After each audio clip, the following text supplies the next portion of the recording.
राधे राधे सभी को। आशा है आप सब कुशल मंगल होंगे।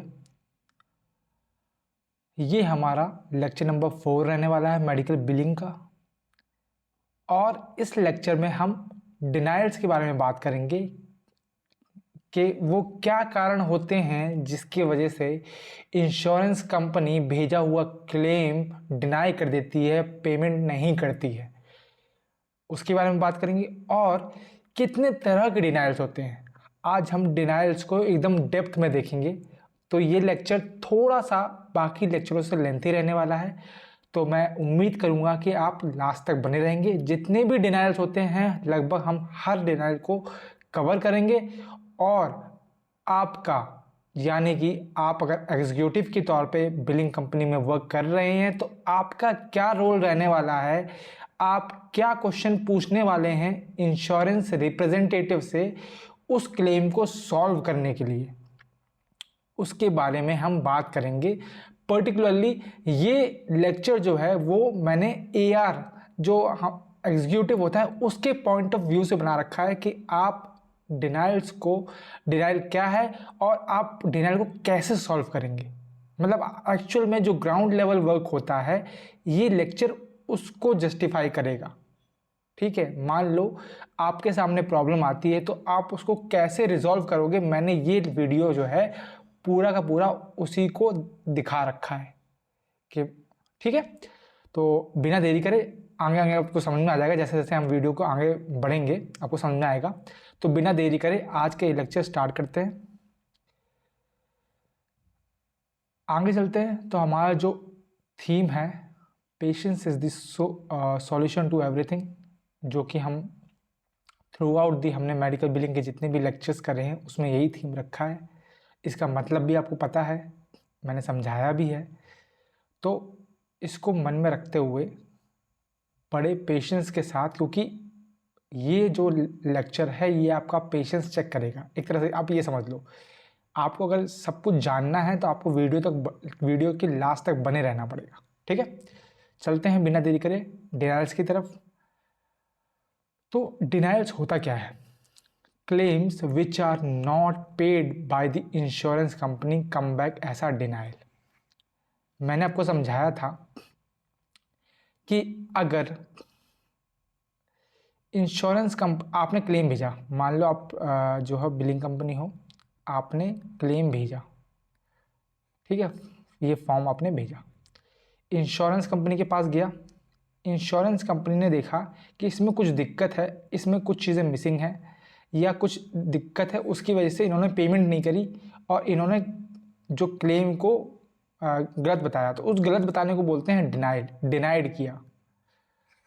ठीक है, तो एस आ एग्जीक्यूटिव, आपने जैसे फ्रेशर की तरह ज्वाइन किया या आप एक्सपीरियंस है, अगर आप AR हैं तो आपका काम ये रहेगा कि आप इस डिनाइल रीज़न को देखें कि क्यों डिनाई कर रखा है।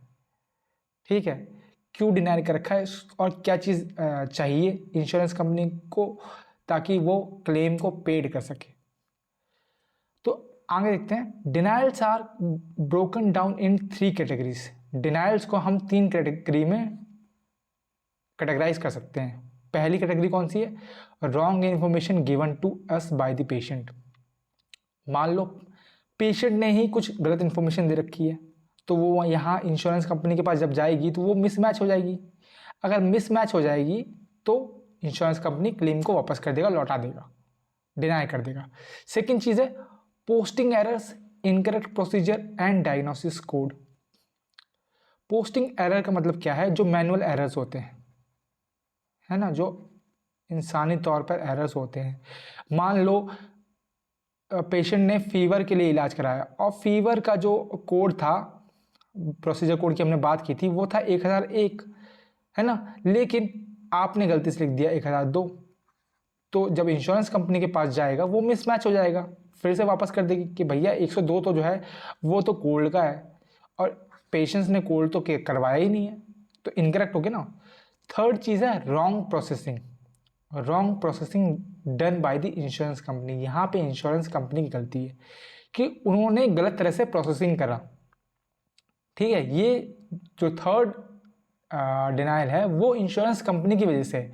तो जब आप इंश्योरेंस कंपनी के रिप्रेजेंटेटिव से बात करेंगे और अपनी बात बताएंगे तो वो समझेंगे कि हाँ हमारी गलती है और हम इसको रिप्रोसेस करते हैं। Is that clear? इतनी सी बात आपको समझ में आ गई होगी। तो डिनाइल जो है वो बेसिकली तीन रीज़न की वजह से आते हैं। वो तीन रीज़न कौन कौन से हैं? Wrong information given to us by the patient, posting errors, incorrect procedure and diagnosis code, और wrong processing done by the insurance company. ये तीन रीज़न हैं जिसकी वजह से क्लेम डिनाई होते हैं नॉर्मली।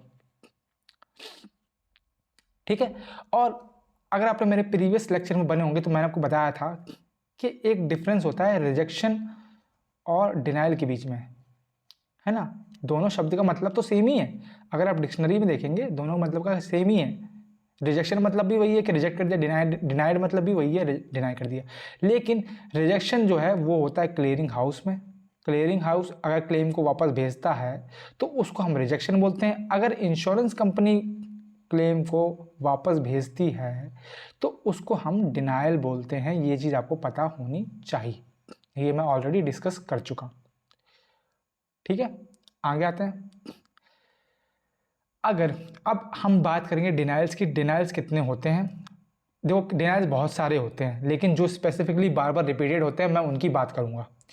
सबसे पहली प्रॉब्लम है डिनाइल मतलब प्रॉब्लम। सबसे पहला डिनाइल है, मान लो claim is not on file. Claim जो है वो फाइल में ही नहीं है, मतलब फाइल्ड ही नहीं है ना। तो ये एक तरह का डिनाइल नहीं है, एक तरह की सिचुएशन है, लेकिन हम इसको डिनाइल के अंदर कंसीडर करते हैं। इसका मतलब ये है it is just a status that insurance has not receive the claim. Insurance ने अभी तक क्लेम रिसीव ही नहीं किया है, मतलब क्लेम अभी तक फाइल ही नहीं हुआ है।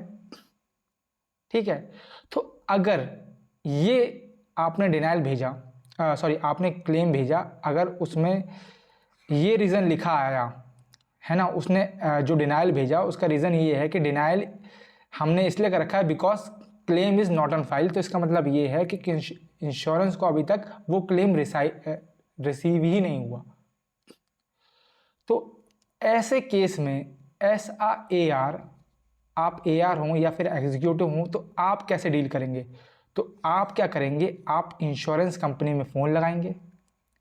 ठीक है, इंश्योरेंस कंपनी में फ़ोन लगाएंगे तो वो जो फ़ोन रिसीव करेंगे, जो उनके रिप्रेजेंटेटिव होंगे वो फ़ोन उठाएंगे। रिप्रेजेंटेटिव जिसको हम, अगर मैं शॉर्टकट में बोलूँ तो उसको हम रैप बोलते हैं। ठीक है, मेडिकल बिलिंग की भाषा में हम उसको रैप बोलते हैं, रैप। रिप्रेजेंटेटिव फ़ोन उठाएंगे तो उनसे आप कुछ सवाल पूछेंगे और उस सवाल के थ्रू आप लास्ट में उसके सारे आंसर को रिपोर्ट कर देंगे। तो आप इस सिनेरियो में क्या सवाल पूछेंगे वो आपका मतलब कि रोल रहने वाला है। तो आप क्या पूछेंगे, what is the mailing address. Mailing address उस केस में अगर क्लेम जो है वो पेपर क्लेम होगा, तो अगर आपने क्लेम पेपर क्लेम मतलब कि फिजिकली भेजा है तो आप उस केस में मेलिंग एड्रेस पूछेंगे। अगर इलेक्ट्रॉनिक क्लेम है तो उस केस में आप पेयर ID पूछेंगे। ये तो मैंने ऑलरेडी डिस्कस कर रखा है। ठीक है, तो पहला क्वेश्चन आपका ये रहने वाला है। सेकंड रहने वाला है what is the effective and termination date of policy. ठीक है, अब आप एलिजिबिलिटी भी तो चेक करेंगे। ये पूछने का मतलब क्या है, ये पूछने का मतलब है कि आप एलिजिबिलिटी टेस्ट चेक कर रहे हैं, मतलब कि क्या पता हो सकता है कि जिस इंश्योरेंस कंपनी को हमने फ़ोन लगाया है वो इंश्योरेंस कंपनी की पॉलिसी पहले ही ख़त्म हो गई हो, है ना। तो क्लेम वहाँ गया ही ना हो, क्लेम वहाँ पहुँचने का कोई मतलब ही ना बना हो। तो इसलिए हम एलिजिबिलिटी चेक करेंगे। तो उसके लिए हम पूछते हैं रिप्रेजेंटेटिव से कि उसकी इफेक्टिव यानी स्टार्टिंग डेट और टर्मिनेशन डेट क्या है पॉलिसी की। तीसरा, टाइमली फाइलिंग लिमिट क्या है, क्योंकि उसको क्लेम रिसीव नहीं हुआ है तो TFL हम पूछेंगे कि हम कितनी टाइम के अंदर जो है क्लेम को भेज सकते हैं। तो ये टाइमली फाइलिंग लिमिट बताएंगे। जनरली जो है वो 120 या 180 दिन बताते हैं, तो ये आपको बताना चाहिए। और जब ये बता देंगे तो इसके बाद आप जो है अपनी बातें जो है रिपोर्ट में लिख देंगे, उस सॉफ्टवेयर में लिख देंगे। सॉफ्टवेयर को क्या बोल रहे थे, सॉफ्टवेयर में लिख देंगे, मेंशन कर देंगे, अपनी रिपोर्ट डाल देंगे। और फिर जो क्लेम भेजते हैं, जो यूनिट क्लेम भेजती है वो क्लेम भेज देगी with in the timely filing limit, और फिर आगे प्रोसीजर जो है वो कंटिन्यू होगा। तो ये आपका रोल है। ठीक है, क्लेम क्या था वो मैंने बताया आपको, और SAAR ऐसा एग्जीक्यूटिव आपको क्या पूछना है, किस तरह से डील करना है, वो मैंने आपको बता दिया। चल ठीक है, अब इसमें देखो, इसमें 3 सिनेरियो होते हैं। इस claim is not on file में 3 सिनेरियो होते हैं, वो भी मैं आपको डिस्कस कर लेता हूँ। Scenario number 1, if the claim is submitted electronically, अगर क्लेम जो है इलेक्ट्रॉनिकली सबमिट किया गया है तो सबसे पहले आपको पता है वो क्लियरिंग हाउस जाएगा, तो आपको क्लियरिंग हाउस का रिपोर्ट चेक करना है। अगर वहाँ पे रिजेक्शन हुआ है, रिजेक्शन मतलब कि वहाँ पे डिनाई कर दिया गया है, तो उस रिजेक्शन को रिजॉल्व करो और वापस से क्लेम को रिफाइल करो, लेकिन एलिजिबिलिटी चेक करने के बाद। हमेशा एलिजिबिलिटी पहले चेक करनी है, ये चीज़ हमें याद रखनी है। जब भी यहाँ पे नोट कर लो, आप यहाँ पे नोट कर लो, जब भी आप क्लेम को रिफाइल करें, ठीक है, वापस भेजें, तो हमेशा जो है एलिजिबिलिटी चेक पहले करें कि क्या वो इंश्योरेंस जिसको हम क्लेम भेज रहे हैं वो एलिजिबल है कि नहीं है, जो डेट ऑफ सर्विस है वो पॉलिसी के अंदर आ रही है कि नहीं आ रही है, ये सबसे पहले चेक करें। ठीक है, ठीक है, ये इलेक्ट्रॉनिकली बात होगी। अगर मान लो क्लेम जो है पेपर पर सबमिट हुआ है, तो आप एलिजिबिलिटी चेक करेंगे और उसको फिर रिफाइल कर देंगे, अगर मतलब एलिजिबिलिटी पास हो जाएगी तो। ठीक है, और तीसरा केस में अगर वो क्लेम जो है वो फाइल है ही नहीं और टाइमली फाइलिंग लिमिट भी ओवर हो गई है, ठीक है, मतलब कि आपको 3 महीने या एक इंश्योरेंस कंपनी का जो टाइमली फाइलिंग लिमिट था वो 120 दिन था, मान लो 2 महीने था, आपने 2 महीने तक क्लेम भेजा ही नहीं, तो ऐसे केस में हमें we have to file the claim for formal denial. ऐसे केस में हमें फॉर्मल डिनाइल के लिए क्लेम फाइल करना पड़ेगा। तो ये 3 सिनेरियो होते हैं claim is not on file के केस में, जो आपको याद रखने हैं। ठीक है, चलते हैं अगले डिनाइल के ऊपर। अगले डिनाइल कौन सा है? मान लो अगला डिनाइल है क्लेम इज इन प्रोसेस। इसका मतलब क्या है? क्लेम का अभी तक पैसा नहीं आया है, क्लेम अभी भी प्रोसेस में है, ऐसा इंश्योरेंस ने लिख के भेजा है आपको। इसका मतलब क्या है? मैंने वही लिखा हुआ है, insurance receive the claim but still in process. तो ये एक तरह का डिनाइल नहीं होगा, पर हम इसको डिनाइल के अंदर कंसिडर करते हैं। तो अब पेमेंट रिसीव नहीं हुआ तो आप कैसे डील करेंगे? आप मतलब यहाँ पे जब भी मैं इस पूरे वीडियो में आप बोलूँगा तो मैं बोल रहा हूँ AR पॉइंट ऑफ व्यू से, मैं बोल रहा हूँ एग्जीक्यूटिव पॉइंट ऑफ व्यू से। अगर मैं एग्जीक्यूटिव हूँ तो मैं कैसे डील करूँगा इस डिनाइल को, अगर मेरे सामने आता है। तो सबसे पहला क्वेश्चन जो है मैं पूछूंगा, वो पूछूंगा कि क्लेम नंबर क्या है। हर क्लेम का एक यूनिक नंबर होता है जिसको हम क्लेम नंबर बोलते हैं, सबसे पहले वो पूछूंगा। ठीक है, फिर ये पूछूंगा कि आपको क्लेम कब रिसीव हुआ था, और उसके बाद पूछूंगा what is your turn around time. Turn around time का मतलब क्या है? टाइमली फाइलिंग लिमिट तो हमें पता है, TFL तो पता है, टर्न अराउंड टाइम का मतलब क्या है? ये जो है इसका मतलब क्या है कि आप प्रोसेस करने में कितना टाइम लगेगा, क्लेम को प्रोसेस करने में कितना टाइम लगेगा। ठीक है, मान लो वो बोलते हैं 7 दिन लगेगा, 8 दिन लगेगा, तो 7 दिन हम कंसीडर करके हम 7वें दिन का एक टाइमर लगा के फिर से 7वें दिन चेक करेंगे कि अभी तक पेमेंट आया क्यों नहीं। ठीक है, तो उसको बोलते हैं टर्न अराउंड टाइम। और फिर what is the reason of delay, delay करने का रीजन क्या है? How much time will you take to process the claim, claim को प्रोसेस करने के लिए और कितना टाइम लगेगा। ठीक है, तो ये चीज़ हम पूछेंगे। याद रखना, जो टैट होता है, जो टर्न अराउंड टाइम होता है, वो पेयर टू प्रोवाइडर होता है, और जो TFL होता है वो प्रोवाइडर टू पेयर होता है। ठीक है, तो ये चीज़ आपको याद रखनी है। आते हैं अगले सिनेरियो पे। अगला सिनेरियो है patient can not be identified. ठीक है, मान लो आपने क्लेम भेजा और क्लेम इंश्योरेंस के पास गया और उसने डिनाई कर दिया कि patient can not be identified, ये एरर उसने दे दिया। तो इसका मतलब क्या है? इसका मतलब ये है कि उनको पेशेंट नहीं मिल रहा है, आपने जो क्लेम भेजा है जिस नाम से वो उनको नहीं मिल रहा है।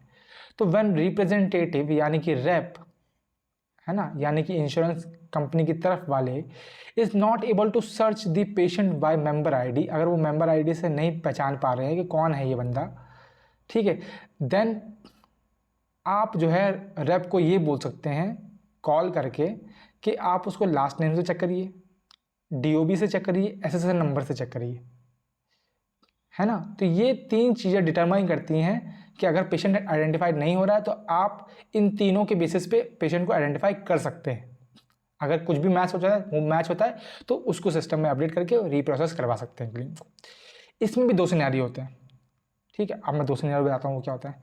If representative rep is able to search the patient, अगर रेप को पेशेंट मिल गया, then take the correct member ID. मतलब क्या है, देखो patient can not be identified का मतलब क्या है कि पेशेंट की मेंबर आईडी से पेशेंट नहीं मिला, किसको, इंश्योरेंस कंपनी वालों को। तो मतलब क्या, मेंबर आईडी गलत है। तो अगर लास्ट नेम इस सब से हमने मैच करके पेशेंट को पता लगा लिया, रैप ने मान लिया रिप्रेजेंटेटिव ने कि यही पेशेंट है, तो मतलब क्या है कि जो आईडी है वो करेक्ट है। तो आप उस करेक्ट मेंबर आईडी को लेंगे और अपने सिस्टम में अपडेट कर देंगे और बोलेंगे कि अब इस क्लेम का स्टेटस बताइए, ठीक है। पहला सिनेरियो। दूसरा सिनेरियो, अगर rep is unable to search the patient by last name, अगर लास्ट नेम से भी पेशेंट नहीं मिल रहा, डेट ऑफ बर्थ से भी पेशेंट नहीं मिल रहा और एसएसएन नंबर से भी पेशेंट नहीं मिल रहा, तब आप क्या करेंगे, आप उसकी पुरानी डेट ऑफ सर्विस चेक करेंगे। पुरानी डेट ऑफ सर्विस का मतलब क्या है, क्या पेशेंट ने पहले कभी इलाज करवाया है, वो आप चेक करेंगे। अगर आपको कोई इंश्योरेंस मिलता है तो आप उस इंश्योरेंस पे कॉल करेंगे, उसकी एलिजिबिलिटी चेक करेंगे। अगर एलिजिबिलिटी एक्टिव है, ठीक है, मतलब वो with in the policy time है, तो उस पे आप क्लेम जो है उस इंश्योरेंस को फाइल करेंगे। अगर मान लो वो इंश्योरेंस भी नहीं मिला तो आपको एक्ट करना है एज पर क्लाइंट स्पेसिफिकेशन। मतलब कि जैसा आपके जब आप प्रोसेस में जाते हैं, जब आप कंपनी ज्वाइन करते हैं, तो आपको कुछ रूल्स बताए जाएंगे कि अगर ऐसा आपको सिनेरियो मिलता है तो आपको ये करना है, तो उस तरह से आपको एक्ट करना है, ठीक है। अपने मन से, इसमें भी अपने मन से कुछ नहीं करना, याद रखना, अपने मन से कुछ नहीं करना। You have to act as per client specification, okay. अगर क्लाइंट बोलता है कि सारा जो, अगर कुछ नहीं मिल रहा तो पेशेंट को सारा बिल कर दो अमाउंट, तो आप कर देंगे। अगर पेशेंट कुछ बोलता है कि आप अपने सीनियर को दिखाओ, तो आपको सीनियर को दिखाना है। समझ रहे हो, ये चीज़ है। आगे आते हैं अगले सिनेरियो पे। अगला डिनाइल है, claim is applied towards deductible.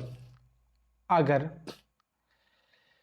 Claim को वापस भेजा गया ये बोल के कि claim is applied towards deductible, इसका मतलब क्या है, कि मतलब कि क्या है, जितना डिडक्टिबल है, डिडक्टिबल मैंने बताया आपको, सालाना जो पैसा है एक जो पॉलिसी होल्डर को भरना होता है, जिसके बाद जो है इंश्योरेंस 100% एश्योरेंस देता है कि मैं, आपने इतना पैसा भर दिया, ये आपको मैक्सिमम भरना है 1 साल में। अगर आपने वो भर दिया, उसके बाद जितने भी सर्विसेज का चार्ज होगा वो इंश्योरेंस वाले कंसिडर करेंगे, उसको डिडक्टिबल बोलते हैं।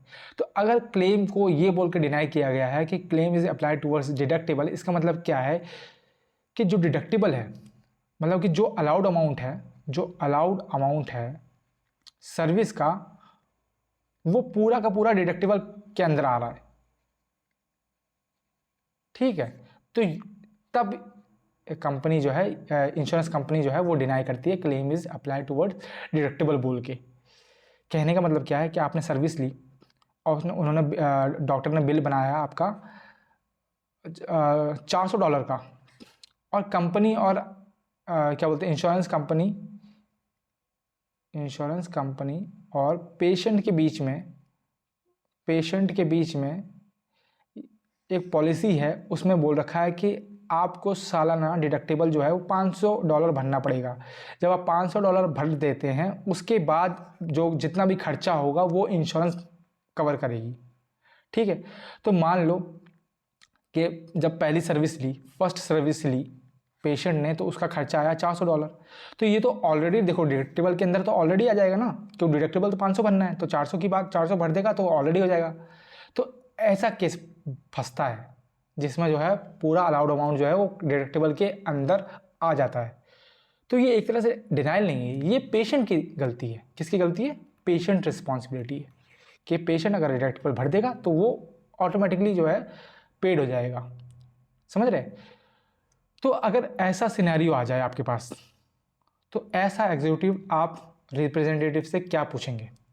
तो कुछ क्वेश्चन पूछते हैं, जैसे कि सबसे पहले सेम चीज़ देने वाली है, क्लेम नंबर क्या है और उसकी प्रोसेसिंग डेट क्या है, what is the claim number and what is the processing date. Second, what is the allowed amount, कितना अलाउड अमाउंट है। Third, how much is applied to a deductible, deductible पे कितना अप्लाई कर दिया है, ठीक है। चौथा, क्या इन नेटवर्क है, क्या आउट नेटवर्क है डिडक्टिबल, ये बहुत ज़रूरी है। क्या कॉन्ट्रैक्टेड है प्रोवाइडर कि नहीं है ना। इन नेटवर्क आउट नेटवर्क के बारे में हम ऑलरेडी डिस्कस कर चुके हैं। फिफ्थ क्वेश्चन आप पूछते हैं कि कैलेंडर ईयर डिडक्टिबल कितना है। जैसे इस केस में डिडक्टिबल कितना था, 500 था, तो आप पूछेंगे कि जो कैलेंडर ईयर डिडक्टिबल है वो कितना है, ठीक है। और how much have been met by the member so far, अब तक मेंबर ने, अब तक पेशेंट ने कितना डिडक्टिबल भर रखा है, ठीक है। अगर उसने मान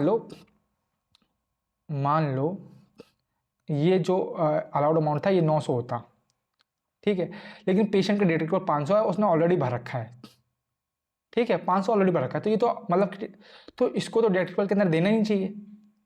900 में से 500 भर रखा, 400 रुपये तो अभी भी इंश्योरेंस वाले भरेंगे ना, तो ये एक तरह का एरर नहीं हो जाएगा। तब आप बोल सकते हैं कि भाई देखो मेंबर ने ऑलरेडी, मेंबर का जो सालाना डिडक्टिबल है वो 500 रुपये है और मेंबर ने ऑलरेडी 500 रुपये भर रखा है, तो आपका जो अमाउंट रिमेनिंग है वो $400 बन रहा है, तो कृपया करके आप जो है रीप्रोसेस कर दीजिए क्लेम को और पेमेंट कर दीजिए, ऐसा बोलेंगे।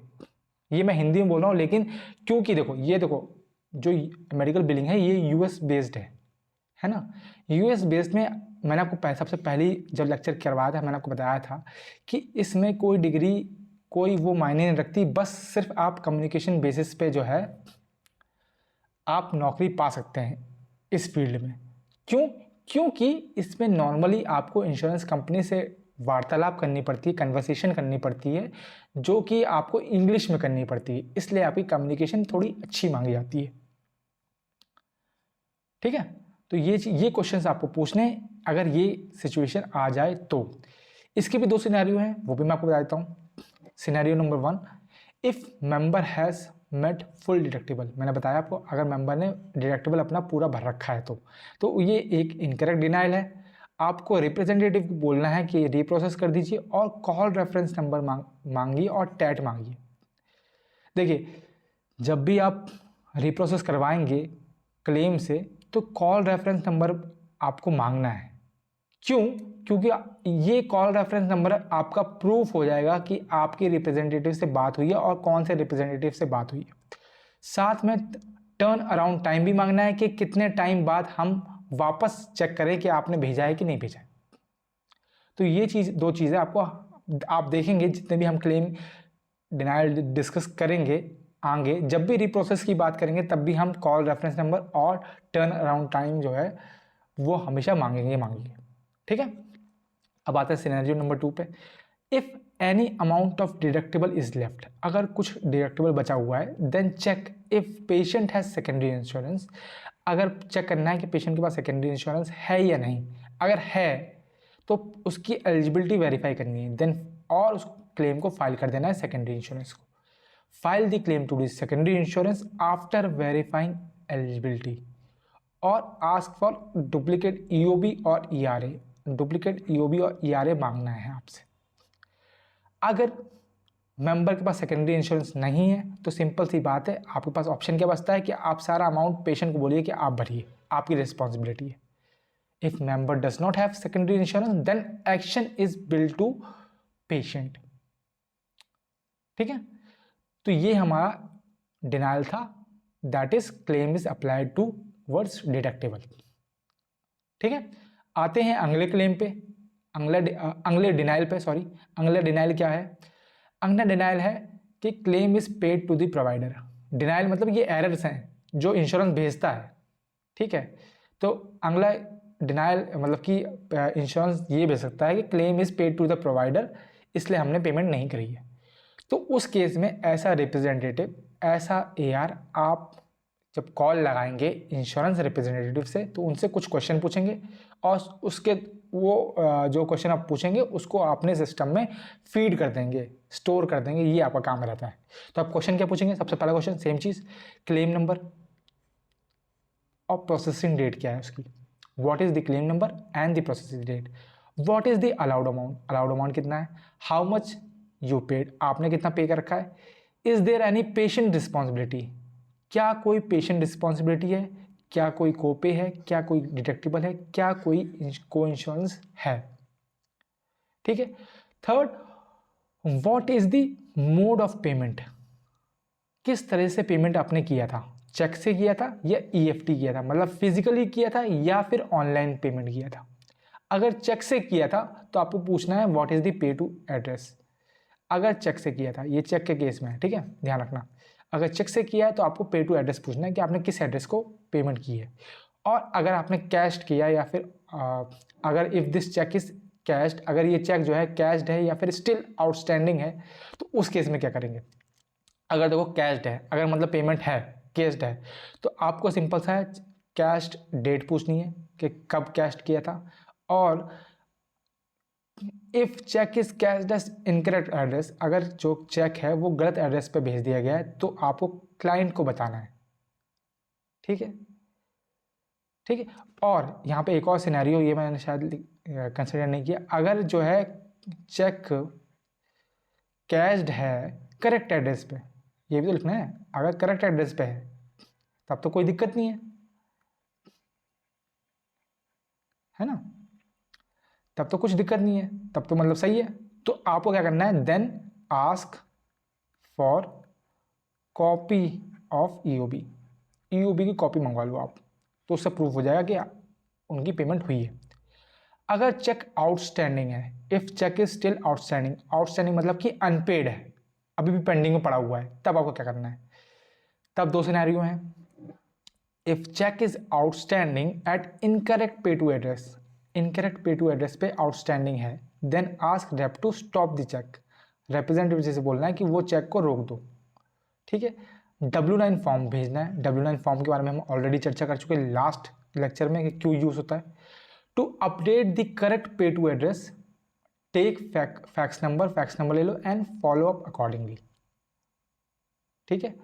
Scenario 2, if check is still outstanding, अगर चेक फिर भी आउटस्टैंडिंग है, अगर करेक्ट पे टू एड्रेस है तब भी, for more than 45 days, then ask representative to put a tracer on the check.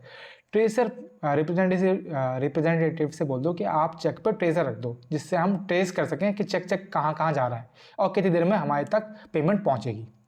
ठीक है। उसके बाद अब सेम चीज़ टैड पूछना है और कॉल रेफरेंस नंबर लेके कॉल को कट करना है और फिर सारी इन्फॉर्मेशन अपने सिस्टम में फीड कर लेनी है। याद रखना, एआर का काम खुद से एक्शन लेना नहीं होता। एआर का काम जो होता है वो सिंपल सा रिपोर्ट करना होता है। आपके पास जो डिनायर आया, आपने इंश्योरेंस के रिप्रेजेंटेटिव से बात की, उसने जो बात बताई वो चीज़ आपको सिस्टम में फीड करनी है, सिस्टम सॉफ्टवेयर में फीड करनी है। ठीक है। और अगर कुछ ऐसी चीज़ हैं जैसे कि मेडिकल रिपोर्ट्स वगैरह भेजनी है या फिर कुछ कोडिंग वगैरह दिक्कत है, तो उनको आपको रेलेवेंट डिपार्टमेंट में भेज देना है। मतलब अगर कोडिंग का एरर है तो आप कोडिंग डिपार्टमेंट में फॉरवर्ड कर दीजिए, अगर पेमेंट जो है वो गलत शो हो रही है तो आप पेमेंट पोस्टिंग टीम में ट्रांसफ़र कर दीजिए। तो मतलब कि आपको एक्शन नहीं लेना है, आपको एनालाइज करना है और आपको इन्फॉर्मेशन सॉफ्टवेयर पर फीड करनी है। आपको क्लेम देखना है क्यों डिनाई हुआ है, उसके बाद आपको एक्शन लेना है। एक्शन क्या होगा आपका एक्शन ये होगा कि आप इंश्योरेंस कंपनी से वेरीफाई करेंगे कि क्या दिक्कत है, क्यों डिनाई किया, और उसके अकॉर्डिंग आपको एक्ट करना है। तो हम यही देख रहे हैं कि डिनाइल किस रीज़न की वजह से हो रहा है, और आप जब इंश्योरेंस कंपनी के रिप्रेजेंटेटिव से बात कर रहे हैं तो आप क्या क्वेश्चन पूछ रहे हैं। ठीक है। आगे चलते हैं अगले डिनाइल पे। अगला डिनाइल है claim is paid to the patient. ठीक है, आपको नाम से समझ में आ रहा है क्लेम को जो है वो पेशेंट को पे कर दिया है। तो इस केस में अगर एरर आता है तो आप रिप्रेजेंटेटिव को कॉल लगाएंगे। ठीक है, उससे जो क्वेश्चन पूछेंगे, सबसे पहला क्वेश्चन कि what is claim number and processing date, और सेकंड क्वेश्चन आप पूछेंगे कि रीज़न क्या है कि आपने पेशेंट को पे किया। ठीक है, और क्योंकि आपने पेमेंट कर दी है तो सिंपल सी बात है, आप वापस से नहीं बोल सकते कि भाई इंश्योरेंस कंपनी को आप वापस बोलेंगे कि मुझे पेमेंट करो, नहीं बोलेंगे ना। तो आप थर्ड क्वेश्चन पूछेंगे, आप उससे पेमेंट की डिटेल्स पूछेंगे और बस आप अपने सिस्टम में वो चीज़ फीड कर लेंगे। ये आपका रोल रहने वाला है, ठीक है, आस्क फॉर पेमेंट डिटेल्स। ठीक है, पेमेंट डिटेल्स में आप बहुत सी डिटेल्स आ जाएंगी, जैसे कि अगर चेक है तो चेक नंबर आ जाएगा, चेक किस दिन इशू हुआ था वो होगा, किस दिन प्रोसेस हुआ था वो हो जाएगा। समझ लो, जब मैं पेमेंट डिटेल्स की बात कर रहा हूँ तो मैं सब डिटेल्स की बात कर रहा हूँ कि कितना अमाउंट पे किया है ना, क्या एड्रेस रहा है, किस पे भेजा है आपने, सब चीज़। अगले डिनाइल पे आते हैं। अगला डिनाइल है कवरेज टर्मिनेटेड। कवरेज टर्मिनेटेड यानी कि पॉलिसी लैप्स या फिर member is not active on date of service. मान लो कि जो पॉलिसी पेशेंट ने ली है और मान लो कि डेट ऑफ सर्विस है, जिस दिन इलाज हुआ उस दिन तारीख है 1 फरवरी 2025, ठीक है, लेकिन जो पॉलिसी ली थी पेशेंट ने वो ऑलरेडी ख़त्म हो रही है, मतलब टर्मिनेशन डेट उसकी थी 15 जनवरी 2025 और अगला इलाज करवाया उसने 1 फरवरी 2025 को। तो सिंपल सी बात क्या है, पॉलिसी तो ख़त्म होगी ना, तो इंश्योरेंस क्यों ही पेमेंट करेगी। तो इंश्योरेंस ऐसे केस में कवरेज टर्मिनेटेड का डिनाइल भेजती है, ठीक है। तो उस केस में आप क्या करेंगे, उस सिंपल सी चीज़ है, पहली चीज़ आप क्लेम नंबर और डिनाइल डेट पूछेंगे कि किस दिन डिनाई किया आपने, और इफेक्टिव और टर्मिनेशन डेट क्या थी पॉलिसी की, मतलब एलिजिबिलिटी पूछेंगे, ठीक है। इफेक्टिव मतलब कि पॉलिसी कब शुरू हुई थी और टर्मिनेशन पॉलिसी कब खत्म हो रही थी, ठीक है। इसमें 2 सिनेरियो हैं, वो भी मैं आपको बताता हूँ। पहला सिनेरियो क्या है, if your date of service fall between effective and termination date of policy. अगर आपकी डेट ऑफ सर्विस जिस दिन आपका इलाज हुआ वो इफेक्टिव डेट और टर्मिनेशन डेट के बीच में फंस रही है, तो मतलब क्या है कि आपका डिनाइल जो है इनकरेक्ट है। जाहिर सी बात है, अगर पॉलिसी जो है उसकी डेट अभी भी एक्टिव है और उसी के भीतर आपने इलाज करवाया है, तो जाहिर सी बात है अगर इंश्योरेंस ने ये डिनाई भेजा है तो वो गलत है। तो आपको रिप्रेजेंटेटिव को बोलना है कि आप क्लेम को रिप्रोसेस कीजिए और उसके बाद ask that and call reference number for your proof of the conversation, ठीक है। सेकंड सिनेरियो बोलता है if your date of service fall after the termination date of policy. अगर डेट ऑफ पॉलिसी की टर्मिनेशन डेट के बाद आ रही है तो मतलब क्या है, बिल्कुल सही इंश्योरेंस कंपनी ने किया है। तो उस केस में आप पेशेंट का डेमोग्राफिक डिटेल्स चेक करेंगे। डेमोग्राफिक डिटेल्स मैंने आपको बताया है, जब पेशेंट को जो है रजिस्ट्रेशन करता है उसके बाद डेमोग्राफिक डिटेल्स ली जाती है, जिसमें इंश्योरेंस कंपनी सब कुछ, गारंटर नेम है ना, उसका डेट ऑफ बर्थ सब कुछ लिया जाता है। तो वो आप चेक करेंगे और चेक करेंगे कि पेशेंट की प्रीवियस डेट ऑफ सर्विस कौन सी है, पहले क्या पेशेंट ने कोई इलाज करवाया है। अगर उसमें कोई इंश्योरेंस मिलता है तो आप उस इंश्योरेंस को फ़ोन करेंगे और उसकी एलिजिबिलिटी चेक करेंगे। एलिजिबिलिटी मतलब क्या उसकी पॉलिसी एक्टिव है, अगर एक्टिव है तो then file the claim to that insurance, तो उस इंश्योरेंस को आप क्लेम भेज देंगे। अगर ऐसा कोई क्लेम मिलता ही नहीं है तो आपको एक्ट करना है एज पर क्लाइंट स्पेसिफिकेशन, ठीक है। ये चीज़ आपको याद रखनी। आगे चलते हैं। अगला है claim denied for no referral. Claim को डिनाई कर दिया क्योंकि उसमें कोई रेफरल नहीं है। अब ये रेफरल क्या होता है, मान लो रेफरल का मतलब क्या है, मान लो जैसे कि आप बीमार हुए, आप पास के किसी अस्पताल में गए, ठीक है, मैं इंडिया की बात कर रहा हूँ, पास के किसी अस्पताल में गए, हॉस्पिटल में गए और वहाँ पर डॉक्टर ने आपको देखा, उसने बोला कि भाई ये मतलब कि जो आपकी तबीयत है ये थोड़ी क्रिटिकल है, आपको हम रेफ़र कर रहे हैं। क्या कर रहे हैं, रेफ़र कर रहे हैं दूसरे बड़े अस्पताल में, ठीक है। तो इंडिया में तो डायरेक्ट रेफ़र कर देते हैं, पर्ची में लिख दिया, वो पर्ची जो बिल है उसमें लिख दिया कि हम रेफ़र कर रहे हैं बड़े अस्पताल में, और फिर वो पर्ची आप वहाँ दिखा दो, वहाँ पे दोबारा पर्ची कटेगी और फिर आप इलाज मिल जाएगा आपको वहाँ पे।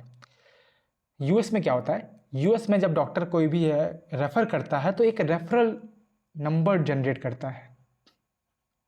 रेफरल नंबर, उस नंबर से पता चलता है कि किस हॉस्पिटल किस डॉक्टर ने रेफर किया है। ठीक है, अगर वो रेफरल नहीं है ना, तो उस केस में क्लेम डिनाई हो सकता है, और उस केस में एस अ एग्जीक्यूटिव SAR आपको क्या क्वेश्चन पूछने हैं। सबसे पहला तो सेम है, क्लेम नंबर और डिनाइल डेट कब है। उसके बाद आपको चेक करना है अपने सिस्टम में क्या वहाँ पे आपके सिस्टम में रेफरल नंबर है। अगर है तो वो रिप्रेजेंटेटिव को दे दो और उसको बोलो कि रीप्रोसेस कर दो क्लेम को, और ask date and call reference number. अगर रेफरल नहीं है तो उससे पूछो प्लान टाइप क्या है। प्लेन टाइप मतलब क्या है? प्लेन टाइप का मतलब है पॉलिसी किस टाइप की है। यूएस में पॉलिसी जो है वो बहुत तरह की होती है। ठीक है, उसके बेसिस पे जो है, जैसे यूएस में पीपीओ होता है, एचएमओ होता है प्लान, है ना, बहुत सारे प्लान होते हैं। ठीक है, अभी पीपीओ प्लान और एचएमओ प्लान क्या है ये हम आगे फर्दर कभी डिस्कस करेंगे। अभी बस आपको बस इन्फॉर्मेशन के लिए समझा रहा हूँ मैं।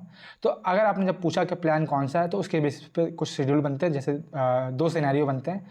पहला सिनेरियो बोलता है अगर आपका प्लान जो है, आपकी जो पॉलिसी है वो पीपीओ है, तो उस केस में रेफरल की ज़रूरत नहीं पड़ती है। तो आपको रिप्रेजेंटेटिव को बोलना है कि भैया हमारा प्लान जो है वो पीपीओ है, उसमें रेफरल की ज़रूरत नहीं है, तो आप काइंडली रिप्रोसेस कर दीजिए क्लेम को। और जब रिप्रोसेस करवाओगे तो टैट और कॉल रेफरेंस नंबर मांगोगे। सिंपल सी बात। अगर scenario 2, if plan is HMO, अगर प्लान एचएमओ है तो आपको चेक करना है रेंडरिंग प्रोवाइडर और रेफरिंग प्रोवाइडर। रेंडरिंग मतलब कि जिसको आप भेज रहे हैं, रेफरिंग मतलब जिसने रेफर किया है, वो दोनों सेम है कि नहीं है। अगर सेम है तो ये तो सेल्फ रेफरल का केस बन रहा है। सेल्फ रेफरल का केस बन रहा है तो ये तो गलत हो गया भाई, ये कोई डिनाइल रीज़न नहीं है। तो उस केस में भी आप बोलेंगे रिप्रेजेंटेटिव को कि आप रिप्रोसेस कर दीजिए क्लेम को, और एट द एंड टैट और कॉल रेफरेंस नंबर मांगेंगे। लेकिन अगर प्लान एचएमओ है बट रेंडरिंग प्रोवाइडर और रेफरिंग प्रोवाइडर डिफरेंट हैं, अलग अलग हैं, तो वो करेक्ट है। उस केस में आपको क्या बोलते हैं, रेफरल नंबर चाहिए ही चाहिए। तो उस केस में आप पीसीपी यानी कि जो आपका फैमिली डॉक्टर होता है उसका नाम पूछेंगे। ठीक है, और उसकी डिटेल लेंगे और फिर क्लाइंट के हिसाब से काम करेंगे। अब ऐसा क्यों है, मैं थोड़ा हिंट दे देता हूँ आपको ताकि आपको दिक्कत ना हो समझने में। देखो, अगर जिसको आप रेफ़र कर रहे हो, है ना, मतलब कि जैसे एक ही अस्पताल है, ठीक है, और आपने किसी को दिखाया, उस डॉक्टर ने बोला कि ये जो है आप, ये जो केस है स्पेशलाइजेशन का केस है, आप जो है सीनियर डॉक्टर से बात कीजिए। आप उसी अस्पताल में दूसरे डॉक्टर के पास पहुंच गए। ठीक है, मतलब हॉस्पिटल तो सेम है ना। तो ऐसा केस क्या है, मतलब एक ही हॉस्पिटल में आप रेफर कर रहे हैं, तो उस केस में आपको रेफरल नंबर नहीं चाहिए होता है। लेकिन आप एक हॉस्पिटल से दूसरे हॉस्पिटल में जा रहे हैं तो उस केस में आपको रेफरल चाहिए ही चाहिए कि किस हॉस्पिटल से आए हैं आप। ठीक है, तो ये है वो बेसिकली। आई होप आपको समझ में आया होगा। आगे चलते हैं। नेक्स्ट डिनाइल है, अगर क्लेम डिनाइड होता है, claim denied as we are not the primary payer. मतलब इंश्योरेंस ने क्लेम को डिनाई कर दिया और बोला कि भैया आपने गलत इंश्योरेंस के पास क्लेम भेजा है, हम तो प्राइमरी इंश्योरेंस है ही नहीं, है ना, हम सेकेंडरी हैं या टर्शरी हैं। क्योंकि आपको पता है पहले जो भी क्लेम जाएगा वो प्राइमरी के पास जाएगा। प्राइमरी जितना पैसा देगा उसके बाद भी अगर रिमेनिंग बचेगा तब वो सेकेंडरी के पास जाएगा, एंड सो ऑन, वो टर्शरी के पास जाता है। लेकिन अगर इंश्योरेंस बोले कि भैया हम तो सेकेंडरी हैं, आप हमको सीधा क्लेम क्यों भेज रहे हो, तो ये एक डिनाइल हो गया। तो इस केस में आप एग्जीक्यूटिव को फ़ोन लगाएंगे, रिप्रेजेंटेटिव को फ़ोन लगाएंगे। सबसे पहले उनसे पूछेंगे क्लेम नंबर और डिनाइल डेट पूछेंगे, और आप पूछेंगे कि क्या आपके पास प्राइमरी कैरियर, प्राइमरी इंश्योरेंस की कोई इन्फॉर्मेशन है या नहीं है। ठीक है, अगर है तो उस इंश्योरेंस का नाम पूछेंगे और उसका कॉन्टैक्ट नंबर लेंगे।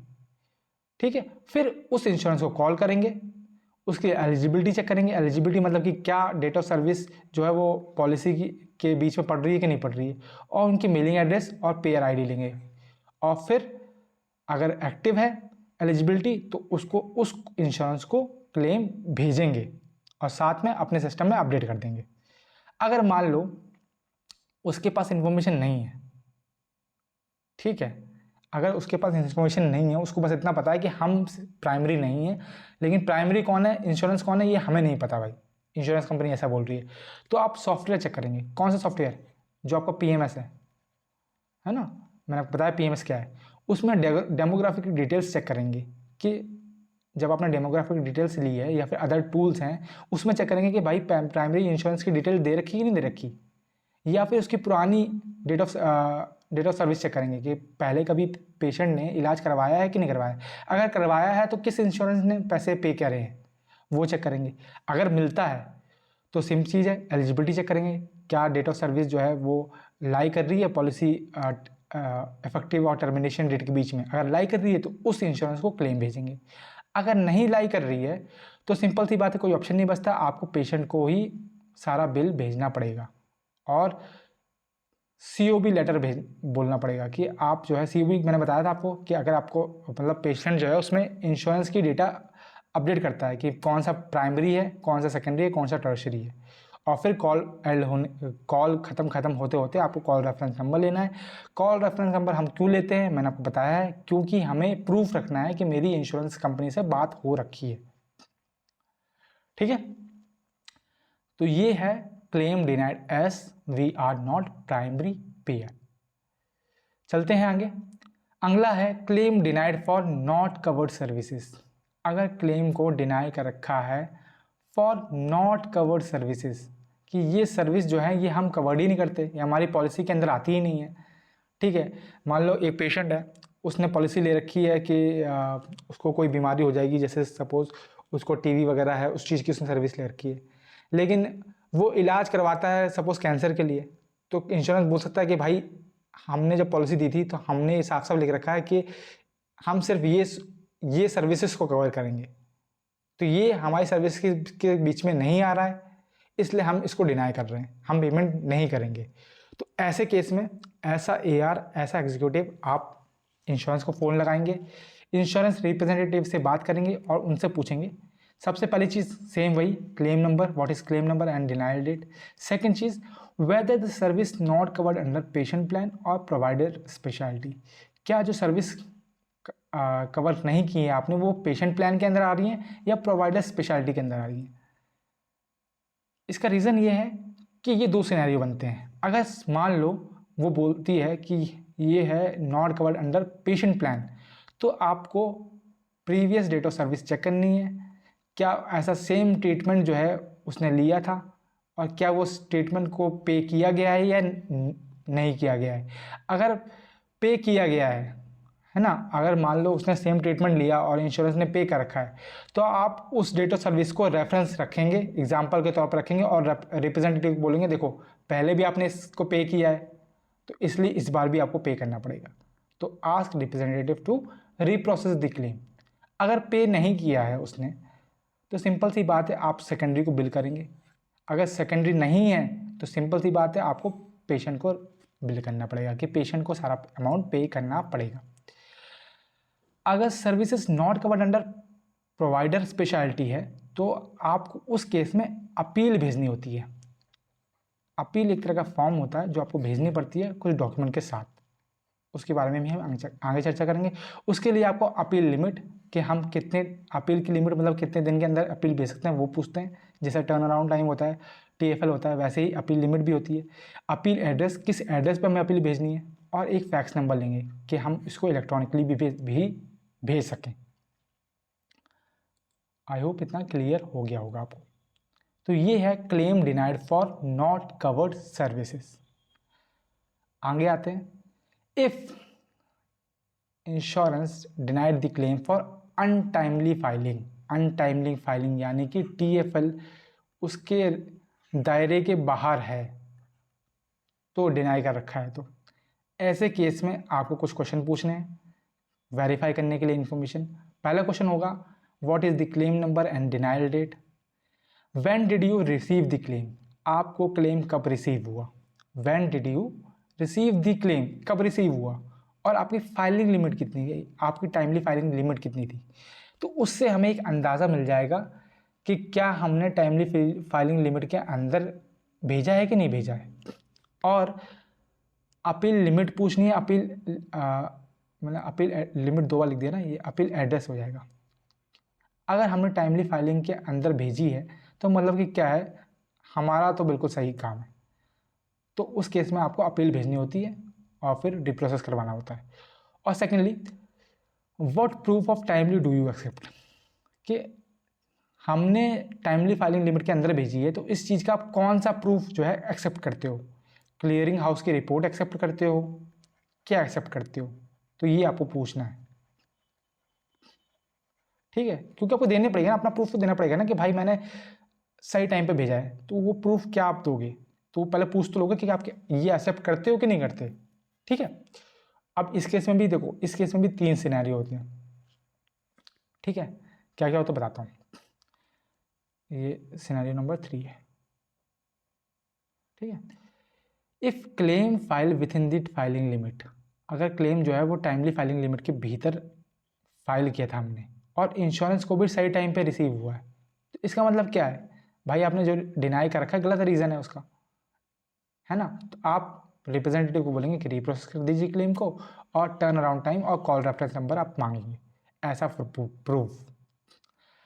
सेकंड सिनेरियो है, if we file claim after the filing limit end, मतलब हमने टीएफएल के टाइमली फाइलिंग लिमिट के बाद भेजा क्लेम को, and insurance also receive it after TfL, insurance ने भी उसको टाइमली फाइलिंग लिमिट के बाद ही रिसीव किया, तो मतलब डिनायल रीजन बिल्कुल सही है।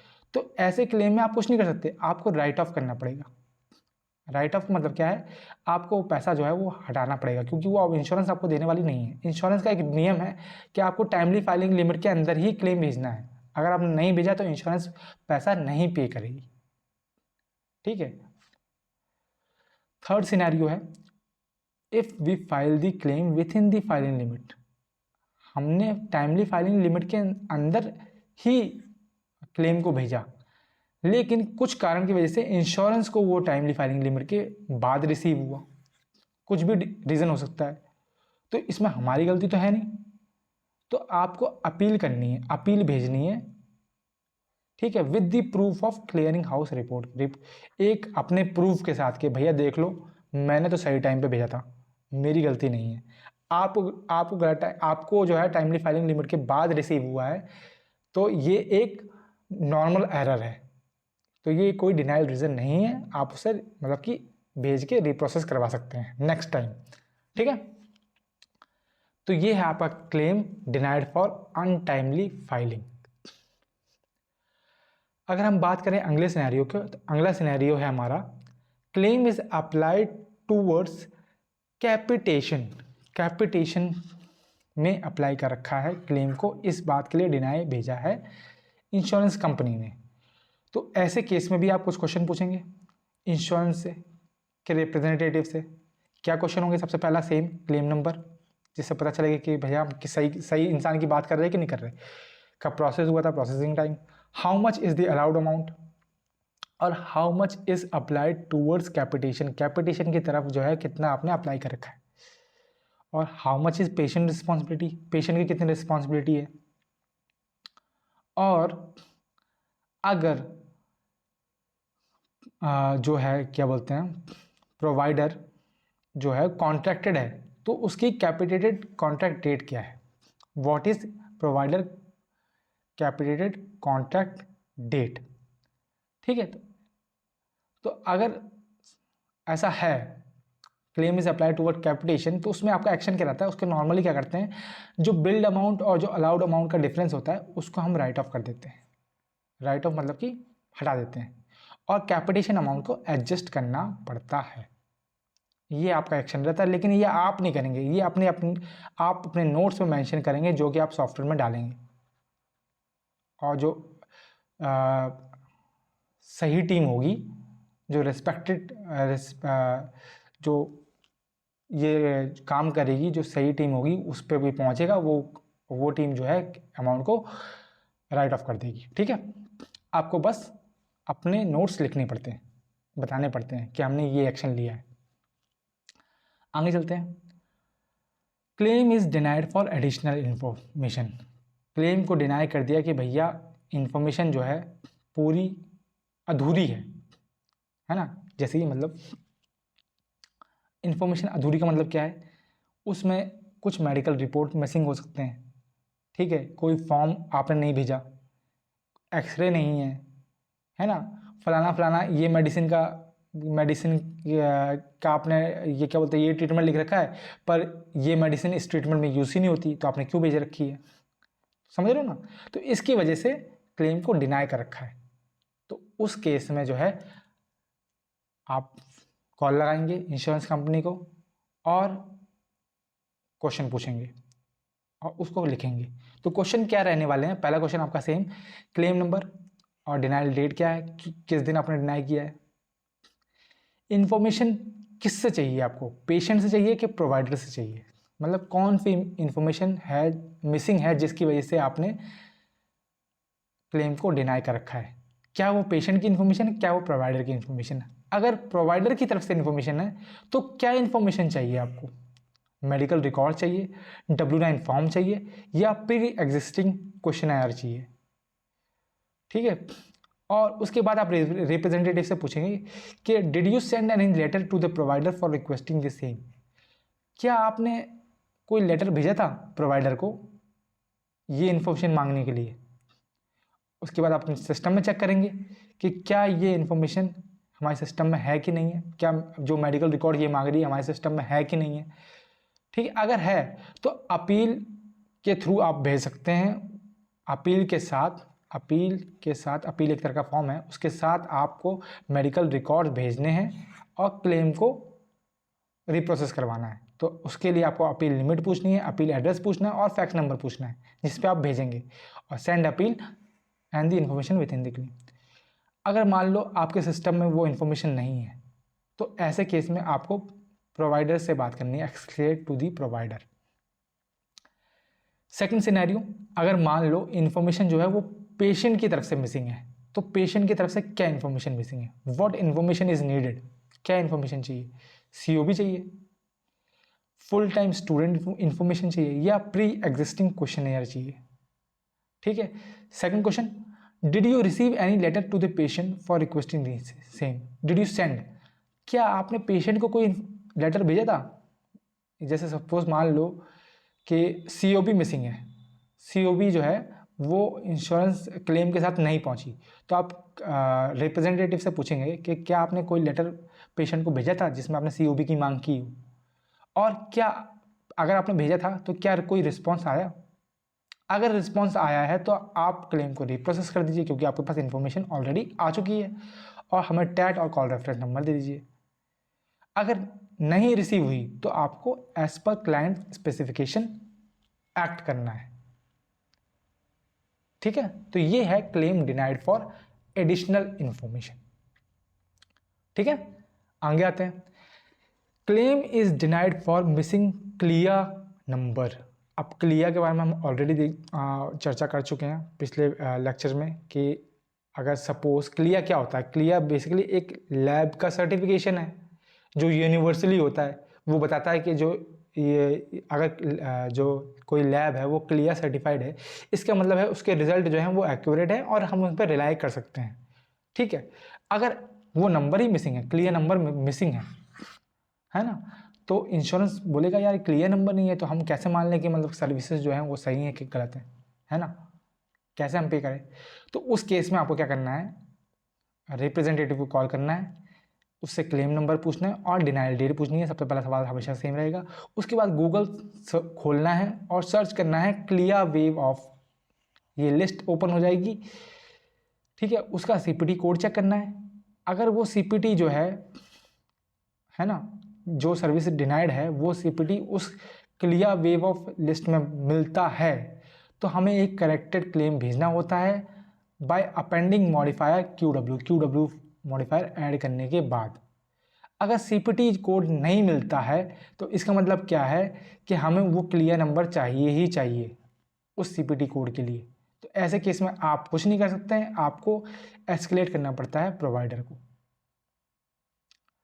ठीक है। तो ये चीज़ है जनरली मतलब कि नॉर्मली ये बहुत रेयरली डिनाइल आता है, ठीक है, क्योंकि क्लियर नंबर मिसिंग होने का मतलब क्या है कि आपने मतलब कि क्लियरिंग हाउस से ही दिक्कत हो रही है, क्लियरिंग हाउस ने ही मतलब दिक्कत कर दी कि मतलब ढंग से चेक नहीं कर पाया कि क्लियर नंबर मिसिंग है कि नहीं है, क्योंकि क्लियर नंबर तो हर लैब के पास अपना क्लियर नंबर होता है, वो सबसे पहले मेंशन हो जाता है। लेकिन अगर ये डिनाइल आता है तब आप कैसे एक्ट करेंगे ये मैं आपको बताया। आगे चलते हैं। अगला है claim denied for maximum benefit max met.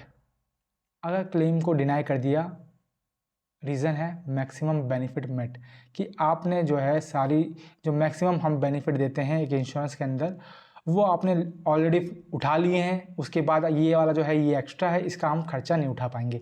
इसके लिए अगर इंश्योरेंस डिनाई करता है तो वो आता है under the claim denied for maximum benefit met.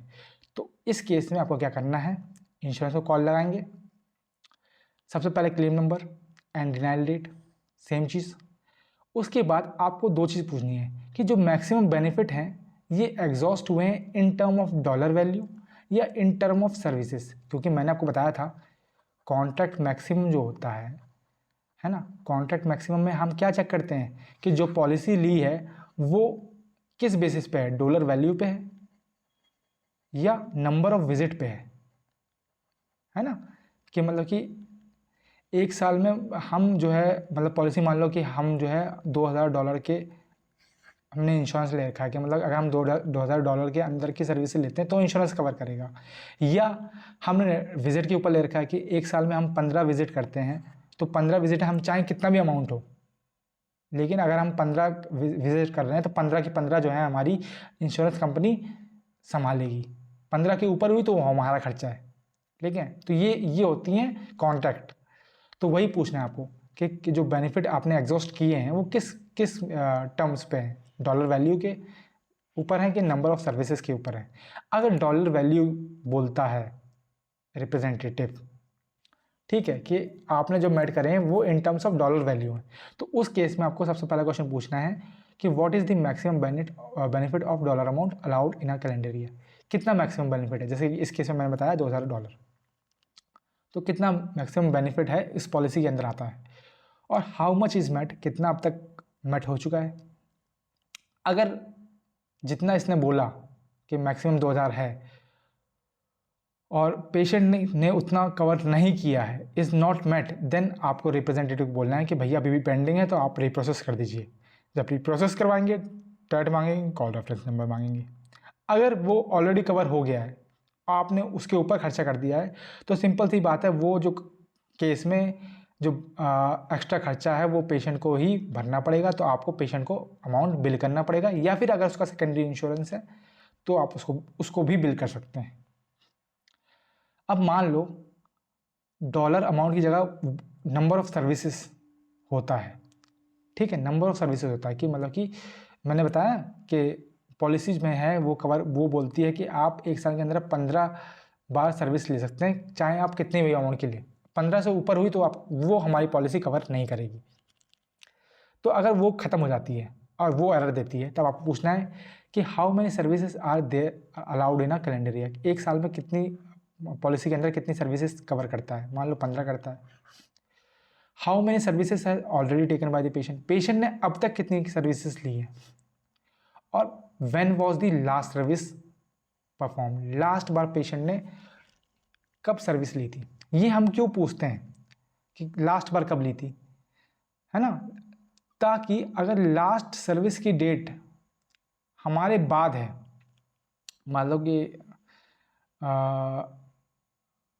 जो हमने क्लेम भेजा उसकी डेट ऑफ सर्विस थी 10 जनवरी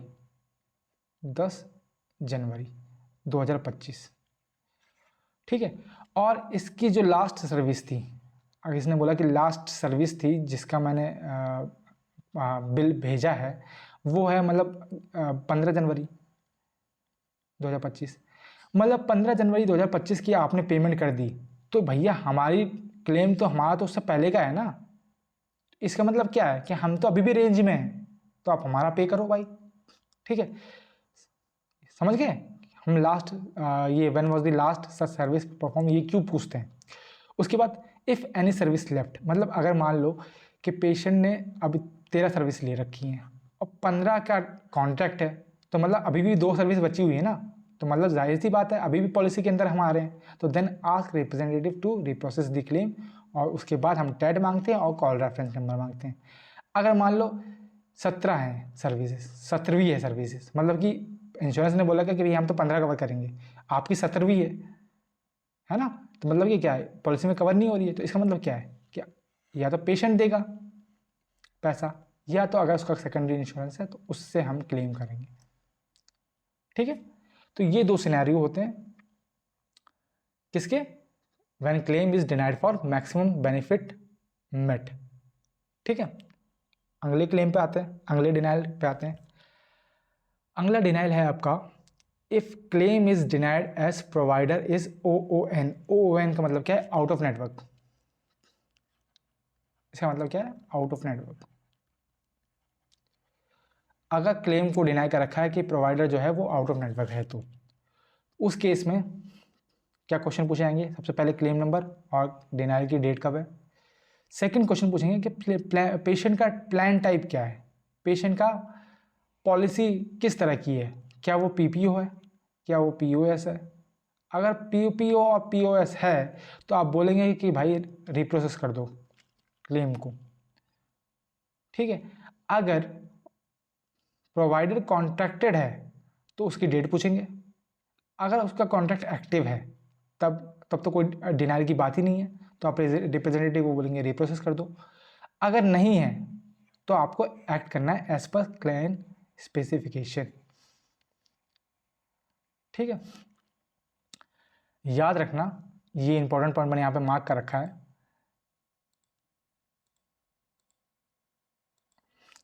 if provider is partner and as per insurance provider is not partner. अगर मान लो प्रोवाइडर तो पार्टनर है लेकिन इंश्योरेंस बोल रहा है कि भैया ये कॉन्ट्रैक्ट है ही नहीं, है ना, तो उस केस में हमें अपील भेजनी है विथ क्रेडेंशियलिंग फॉर्म। विथ क्रेडेंशियलिंग फॉर्म हमें भेजना है, ये चीज़ याद रखना। विथ क्रेडेंशियलिंग फॉर्म हमें अपील भेजनी है, ये चीज़ आप याद रखना। इस केस में अगर प्रोवाइडर बोल रहा है प्रोवाइडर कॉन्ट्रैक्टेड है पर इंश्योरेंस कंपनी बोल रही है नहीं है कॉन्ट्रैक्टेड, और उसी केस में हमें प्रोवाइडर की कॉन्ट्रैक्टेड डेट भी पूछनी होती है। ठीक है, ये चीज़ याद रखना। आगे आते हैं, claim is denied for not medically necessary. Claim को हमने डिनाई कर रखा है कि वो मेडिकल नेसेसरी के अंदर नहीं आता है। ठीक है, तो ऐसे केस में हमें क्या करना है, कॉल लगानी है इंश्योरेंस कंपनी को, उससे कुछ डिटेल्स इन्फॉर्मेशन लेनी है। क्या पूछना है सबसे पहले, क्लेम नंबर और डिनाइल डेट, ये तो सेम रहेगा। सेकेंडली विच CPT, कौन सी CPT आपने डिनाई कर रखी है। ठीक है, मेडिकली नेसेसरी का मतलब क्या है, मान लो कोई सर्जरी हुई पेशेंट की, ठीक है, और उसमें कोई ट्रीटमेंट लिखा हुआ है, अब दूर दूर तक इस ट्रीटमेंट का इस सर्जरी से कोई लेना देना ही नहीं है, समझ रहे हो, तो इंश्योरेंस बोलेगा भाई तो मैं इसका पैसा क्यों दूं, सर्जरी कुछ और हुई है, ट्रीटमेंट आपने कुछ और दिया है, मैं क्यों दूं। तो उस केस में आपने को पूछना होता है कि किस CPT के लिए आपने ये डिनाई कर रखा है, और आपने डिनाई कर रखा तो आपको कौन सा डॉक्यूमेंट चाहिए, which document is required, medical reports चाहिए, हैं क्या प्रूफ चाहिए कि भाई ये सर्जरी के मतलब कि क्यों डिनाई कर रखा है, कि ये ट्रीटमेंट जो है हमने क्यों करवाया है, इसके लिए क्या रिपोर्ट चाहिए कि आप मानो कि ये ट्रीटमेंट जो है विद इन सर्जरी हुआ है। ठीक है, क्योंकि आपको पता है बहुत सी सर्विसेज में बहुत सी सर्जरी में एनेस्थीसिया वगैरह दिया जाता है ना। अब मान लो कि इंश्योरेंस बोले कि भाई ये सर्जरी करवानी थी पर इस सर्जरी में एनेस्थीसिया देने का कोई मतलब ही नहीं है, आपने दिया है तो इसकी हम पेमेंट क्यों करें। तो उस केस में आप डॉक्यूमेंट में ये डॉक्यूमेंट, अगर कोई डॉक्यूमेंट ऐसा है जिसमें ये बोला गया है कि भाई पेशेंट को बहुत दर्द हो रहा था इसलिए एनेस्थीसिया देना ज़रूरी था, है ना, उसकी क्रेडिट सिचुएशन जो है उसकी हार्ट बीट बहुत तेज़ थी इसलिए देना ज़रूरी था, तो वैसा डॉक्यूमेंट आप भेज सकते हैं, मेडिकल रिकॉर्ड आप भेज सकते हैं। तो आप पूछेंगे कि कौन सा मेडिकल रिकॉर्ड चाहिए, विच डॉक्यूमेंट इज़ रिक्वायर्ड, उसको सिस्टम में चेक करेंगे अगर मेडिकल रिकॉर्ड अवेलेबल है या नहीं है आपके सिस्टम में। अगर है तो अपील भेजनी है। अपील के लिए आपको अपील एड्रेस पूछना है, अपील लिमिट पूछनी है और फैक्स नंबर पूछना है और अपील भेजनी है विथ मेडिकल रिकॉर्ड्स। ठीक है, अगर वो सिस्टम में नहीं है तो आप कुछ नहीं कर सकते, आपको एस्केलेट करना है प्रोवाइडर को। ठीक है, ये चीज़ आपको याद रखनी है। If claim is denied for not medically necessary. ठीक है, आगे चलते हैं। कोडिंग रिलेटेड डिनाइल्स, अगर मान लो क्लेम को डिनाई कर रखा है कोडिंग रिलेटेड डिनाइल्स की वजह से, ये 3 तरह के होते हैं। क्या क्या? If procedure code is inconsistent with the diagnosis, अगर जो प्रोसीजर कोड मेंशन कर रखा है क्लेम्स में वो डायग्नोसिस से मिसमैच कर रहा है, या फिर प्रोसीजर कोड जो है इनकंसिस्टेंट है पेशेंट की एज और जेंडर से, या फिर प्रोसीजर कोड जो है इनकंसिस्टेंट है प्लेस ऑफ सर्विस से। प्लेस ऑफ सर्विस भी मैं आपको समझा चुका क्या होती है। इस केस में जो है कोडिंग रिलेटेड डिनाइल्स आते हैं। तो उस केस में क्या करना होता है, कॉल करेंगे आप इंश्योरेंस रिप्रेजेंटेटिव को, उससे पूछेंगे क्लेम नंबर क्या है सबसे पहला सवाल, और किस दिन आपने डिनाइल किया है। सेकंड चीज़ क्या है, आपको पूछना है कि आप करेक्टेड क्लेम भेज सकते हैं तो उसकी लिमिट क्या है, मतलब कितने दिन के अंदर भेज सकते हैं। लिमिट का मतलब क्या है, डेज, कितने दिन के अंतराल जो है इंटरवल के अंदर आप भेज सकते हैं करेक्टेड क्लेम। एड्रेस, किस एड्रेस पे भेजना और फैक्स नंबर क्या है। और कोडिंग रिलेटेड डिनाइल्स में जनरली आपको कोडिंग टीम को भेजने होते हैं। कोडिंग टीम को वो केस भेजना होता है। कोडिंग टीम देखेगी कि कौन सा कोड जो है इनकंसिस्टेंट है और कौन सा कोड यूज़ करना चाहिए, और वही फिर सही प्रोसीजर कोड इस्तेमाल करेगी और फिर वही करेक्टेड क्लेम आगे फॉरवर्ड करेगी। ठीक है, तो आपका केस के आपका रोल क्या रहता है, आपका रोल रहता है आपको कोडिंग टीम को भेजना होता है, बस इतनी सी बात। आई होप ये आपको समझ में आ गया होगा, आपको कोडिंग टीम को भेजना होता है। आगे आते हैं, claim denied for no authorization. देखो, claim denied for no authorization का मतलब क्या है कि ऑथराइजेशन नंबर ही नहीं है। ऑथराइजेशन नंबर क्या होता है, मान लो कोई ट्रीटमेंट हाई कॉस्ट ट्रीटमेंट है, तो उसके लिए जो स्पेशलिटी डॉक्टर होते हैं, जो स्पेशलिस्ट होते हैं, उनसे ऑथराइजेशन लेनी पड़ती है कि हम भाई, ये वो सब कुछ देखता है कि भाई क्या बोलते हैं, केस कैसा है, कितनी इमरजेंसी है ना, कितना इमरजेंसी वाला केस है, और क्या ये ट्रीटमेंट बहुत महंगा है, क्या पेशेंट कर पाएगा कि नहीं कर पाएगा, सब कुछ मतलब ऑथराइजेशन लेनी पड़ती है। तो वो ऑथराइजेशन जो है एक ऑथराइजेशन नंबर देता है, मतलब कि जिससे भी आप ऑथराइजेशन लेंगे वो एक ऑथराइजेशन नंबर लेगा। अगर वो नंबर मिसिंग है, ठीक है, और वो ट्रीटमेंट आपने करवाया है, तो ऐसे केस में जो है इंश्योरेंस कंपनी डिनाइल भेजती है, claim denial for no authorization. तो उस केस में आपको कॉल करनी पड़ती है रिप्रेजेंटेटिव को। और ये केस देखो, ये केस बहुत ही बढ़िया है और बहुत ही कन्फ्यूजन क्रिएट करता है, और ये इतना बढ़िया केस है कि जनरली इंटरव्यूज़ में नॉर्मली 10, अगर जैसे 10 इंटरव्यू ले रहे हैं किसी एक्सपीरियंस कैंडिडेट का, तो 10 में से 6 बार पक्का 6 केस में ये नो ऑथराइजेशन वाला डिनाइल पूछता है। ठीक है, चेक करने के लिए कि आपके पास कितनी नॉलेज है, कितना एक्सपीरियंस है आपके पास। तो इस केस में क्या करना है, सबसे पहला चीज़ claim number and denial date तो आपको पूछनी ही पूछनी है। सेकंड चीज़ है अपने सिस्टम में चेक करना है कि ऑथराइजेशन नंबर है कि नहीं है। अगर है तो उसको रिप्रेजेंटेटिव दे दो और उसको बोलो कि क्या बोलते हैं, चेक करो कि ऑथराइजेशन नंबर जी वैलिड है कि नहीं है। अगर वैलिड है तो रीप्रोसेस करवाओ और टैट और कॉल रेफरेंस नंबर लो, ख़त्म। अगर वैलिड नहीं है, मतलब ऑथराइजेशन नंबर वैलिड नहीं है, मतलब ये किसी और सर्विस का नंबर है, सर्विस कुछ और हो रखी है, या फिर ऑथराइजेशन नंबर सिस्टम में ही नहीं है, तब आपको प्लेस ऑफ सर्विस चेक करनी होती है। प्लेस ऑफ सर्विस कभी कभी प्लेस ऑफ सर्विस जो है वो हेल्प करती है कि ऑथराइजेशन लेने की ज़रूरत है कि नहीं है। मान लो अगर प्लेस ऑफ सर्विस 23 है जो कि इमरजेंसी की होती है, तो ऐसे केस में ऑथराइजेशन नंबर रिक्वायर्ड ही नहीं होता। अगर रिक्वायर्ड ही नहीं है तो लेने की ज़रूरत ही नहीं है। तो ऐसे केस में आप जो है रीप्रोसेस के लिए बोल सकते हैं रिप्रेजेंटेटिव को और टैट लेके कॉल रेफरेंस लेके ख़त्म करिए। अगर मान लो प्लेस ऑफ सर्विस 11 है जो ऑफिस का होता है, तो ऐसे केस में भी रिप ऑथराइजेशन ज़रूरी नहीं होता है, ठीक है। परंतु रिप्रेजेंटेटिव बोल दे कि भैया ट्रीटमेंट बहुत हाई कॉस्ट था इसलिए ऑथराइजेशन चाहिए ही चाहिए, तो आपको रिप्रेजेंटेटिव से ये पूछना है कि किसकी रिस्पॉन्सिबिलिटी है to take authorization number, patient की है कि प्रोवाइडर की है।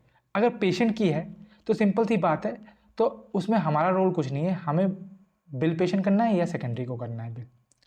लेकिन अगर प्रोवाइडर की है और हम प्रोवाइडर की तरफ से एक्ट कर रहे हैं, तो आपको रिप्रेजेंटेटिव को पूछना पड़ेगा कि क्या आप रेट्रो ऑथ लेते हैं। रेट्रो ऑथ का मतलब क्या है, अगर पहली बार में ऑथ ना ले पाए, आप नहीं है आपके पास, तो जो सेकंड टाइम आप ऑथराइजेशन नंबर लेते हैं उसको हम रेट्रो ऑथ बोलते हैं। तो अगर रिप्रेजेंटेटिव बोलता है कि ठीक है हम रेट्रो ऑथ नंबर जो है कंसिडर करेंगे, तो आप बोलेंगे कि रिप्रेजेंटेटिव को बोलेंगे कि आप ऑथराइजेशन डिपार्टमेंट में कॉल को फॉरवर्ड कर दीजिए। जब कॉल फॉरवर्ड हो जाएगी तो वहाँ से आप रेट्रो ऑथ लीजिए और फिर उसको सिस्टम में अपडेट कीजिए और वापस क्लेम को रीबिल कीजिए, ठीक है। अगर मान लो थर्ड प्लेस ऑफ सर्विस जो है 21 है जो कि इन पेशेंट की होती है, तो उस केस में, इस केस में याद रखना प्लेस ऑफ सर्विस 21 के केस में जो प्रोवाइडर है वो 2 क्लेम भेजता है, एक भेजता है हॉस्पिटल क्लेम, एक भेजता है फिजिशियन क्लेम। तो आपको रिप्रेजेंटेटिव को पूछना होता है कि आपको हॉस्पिटल क्लेम जो है रिसीव हुआ है कि नहीं हुआ from office on the same date of service, जो कि अलाउड है और पेड है। अगर हुआ है तो आपको बोलना है कि then ask the representative to reprocess the physician claim with the same authorization number. तो उसी ऑथराइजेशन नंबर से जो हॉस्पिटल क्लेम का है, उसी हॉस्पिटल क्लेम का जो ऑथराइजेशन नंबर है, इसी ऑथराइजेशन नंबर से आप फिजिशियन क्लेम को भी रिप्रोसेस कर दीजिए, ठीक है। अगर रिप्रेजेंटेटिव बोलती नहीं हमें रिसीव नहीं हुआ, तो आपको सिंपल वापस पूछना है कि किसकी रिस्पॉन्सिबिलिटी है, प्रोवाइडर की है कि पेशेंट की है। अगर पेशेंट की है तो सिंपल सी बात है, बिल कर दीजिए पेशेंट को या फिर बिल कर दीजिए सेकेंडरी को। अगर सेकेंडरी उसके पास है तो, इंश्योरेंस है तो। अगर प्रोवाइडर की है रिस्पॉन्सिबिलिटी तो आप वापस पूछेंगे कि क्या आप रेट्रो ऑथ जो है नंबर वो कंसिडर करते हैं कि नहीं करते हैं। अगर करते हैं तो आप ऑथराइजेशन डिपार्टमेंट में हमारा कॉल फॉरवर्ड कर दीजिए, फिर आप ऑथराइजेशन डिपार्टमेंट में बात कीजिए, वहाँ से रेट्रो ऑथ लीजिए, उसको सिस्टम में अपडेट कीजिए और वापस क्लेम को रीबिल कीजिए। ये आपका प्रोसेस रहेगा जब प्लेस ऑफ सर्विस जो है वो 21 होगी। आई होप आपको ये सिनेरियो अच्छे से समझ में आया होगा, क्योंकि मैं ये सिनेरियो जो है आपको बहुत पूछा जाएगा अगर आप इस फील्ड में हैं तो, और आपको नॉर्मली केस में समझ में नहीं आएगा, इसलिए मैंने आपको सबको आसान भाषा में विथ एग्जांपल समझाने की कोशिश करी है, ठीक है। चलते हैं अगले क्लेम पे, अगला डिनाइल पे। बार बार मेरे मुंह से क्लेम निकल जा रहा है, आई एम सो सॉरी। और अगला डिनाइल है आपका claim denied as global to surgery. Claim को कैसे डिनाई कर रखा है, as global to surgery deny कर रखा है। अब ग्लोबल टू सर्जरी और ग्लोबल पीरियड होता क्या है, तो global period is pre operative surgery, surgery से पहले का टाइम पीरियड या सर्जरी के बाद का time period, post operative surgery. इस पीरियड को हम बोलते हैं ग्लोबल पीरियड। जनरली जो है माइनर सर्जरी के लिए ग्लोबल पीरियड जो है 10 दिन का या 90 दिन का होता है, ठीक है। अगर सिर्फ if same service perform under these sessions insurance company can deny the claim. अगर ऐसे इस वजह से इस सिचुएशन के अंदर जो है सर्विस परफॉर्म की गई है तो इंश्योरेंस कंपनी जनरली जो है डिनाई कर सकती है क्लेम को। तो उस केस में आपको क्या करना है, उस केस में आपको इंश्योरेंस कंपनी के रिप्रेजेंटेटिव को कॉल करना है, उससे क्लेम नंबर और डिनाइल डेट पूछनी है। सबसे पहला क्वेश्चन आपका हमेशा यही रहने वाला है। सेकंड, उससे डेट ऑफ सर्जरी पूछनी है कि किस दिन सर्जरी हुई थी और ग्लोबल पीरियड क्या रहा। ठीक है, जब आप ये पूछ लेंगे तो आपके पास 3 सिनेरियो आएंगे। वो 3 सिनेरियो क्या है मैं आपको बताता हूँ। ये है सिनेरियो नंबर 1, इफ डीएक्स यानी कि diagnosis code of both services, एक सर्विस को मान लो DOX और एक सर्विस को मान लो DOX, या फिर DOS1 मान लो, इसको DOS2 मान लो। अगर दो सर्विसेज जो हैं वो सेम है, उनका डायग्नोसिस कोड जो है, DX का मतलब क्या है, DX का मतलब है डायग्नोसिस कोड, अगर वो सेम है और ग्लोबल पीरियड ओवर नहीं हुआ तो सिंपल सी बात है, हमें क्लेम को एडजस्ट करना पड़ेगा। समझ रहे हो, हमें क्लेम को एडजस्ट करना पड़ेगा। अगर if DX of both services, diagnosis code of both services are same and global period is over, global period over हो गया, तो इसका मतलब क्या है, वो करेक्ट डिनाइल जो है वो इनकरेक्ट है। अगर इनकरेक्ट डिनाइल है तो आपको रिप्रेजेंटेटिव को बोलना पड़ेगा कि आप रिप्रोसेस कर दीजिए हमारे क्लेम को, क्योंकि आपका डिनाइल जो है वो इनकरेक्ट है। फिर उसके केस में टैट लेना पड़ेगा, कॉल रेफरेंस नंबर लेना पड़ेगा अपने प्रूफ के लिए। ठीक है, सेकंड सिनेरियो। थर्ड सिनेरियो समझो, अगर डायग्नोसिस कोड जो है दोनों सर्विसेज का वो डिफरेंट हो जाता है, समझ रहे हो, तो ऐसे केस में हम मॉडिफायर का यूज करते हैं। मॉडिफायर एक सर्टेन कोड होते हैं जो हम सर्टेन केसेस के लिए यूज करते हैं। तो अगर डायग्नोसिस कोड दोनों सर्विसेज का डिफरेंट है, इसका ये है इसका कुछ और है, दोनों का अलग अलग है, तो उसके लिए हमें करेक्टेड क्लेम भेजना पड़ेगा विथ अप्रोप्रिएट मॉडिफायर। ये काम हमारा नहीं है, ये काम कोडिंग टीम का है या प्रॉपर किसी और टीम का कोड है। ठीक है, तो ये चीज़ हमें करनी पड़ती है। अब देखो, अगर मैं आपको बताऊं थोड़ा सा डेप्थ में, अगर मैं आपको जानकारी दूं, तो जनरली हम जो है दो तरह के मॉडिफाई यूज़ करते हैं, एक मॉडिफाई नंबर 24, एक मॉडिफाई नंबर 79। ठीक है, 24 हम यूज़ करते हैं अगर हमारी अनरिलेटेड EMN सर्विस होती हैं, तो unrelated E&M services perform by the same provider during post operative period. अगर क्या बोलते हैं, अनरिलेटेड नॉन ENM सर्विस हैं जो कि परफॉर्म की गई हैं by the same provider during post operative period, तो उसके लिए हम मॉडिफायर यूज करते हैं 79। ठीक है,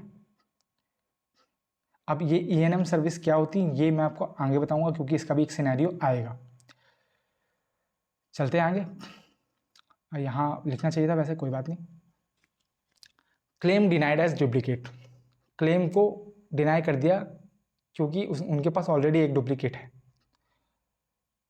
ठीक है, तो ऐसे केस में आप क्या करेंगे, तो अगर क्लेम को डिनाई करके भेजा है एज डुप्लीकेट,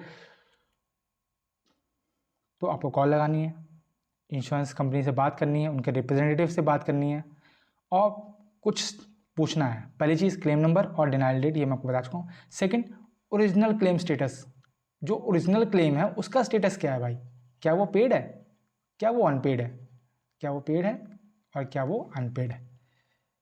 उस केस में दो सिनेरियो है, अगर इंश्योरेंस के पास दो क्लेम पहुंचे on same date of service, तभी तो कन्फ्यूजन हुई है, सेम डेट ऑफ सर्विस पे दो क्लेम पहुंचे हैं, तो आपको क्रॉस वेरीफाई करना है दोनों क्लेम फॉर्म को और इंश्योर करना है कि दे आर एग्जैक्टली डुप्लीकेट और नॉट, क्या वो डुप्लीकेट हैं कि नहीं है। अगर वो सेम हैं तो सिंपल सी बात है, आप ओरिजिनल क्लेम स्टेटस पूछिए और उसकी जानकारी लीजिए कि आपने ओरिजिनल क्लेम क्या है, आपने पे किया है कि नहीं किया है, कितना किया है, और सब जानकारी लीजिए। अगर मान लो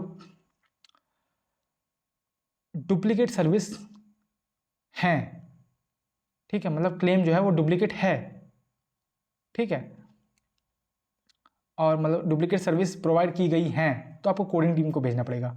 तो इस केस में कुछ केसेस आते हैं, इस सिनेरियो में कुछ केसेस बनते हैं।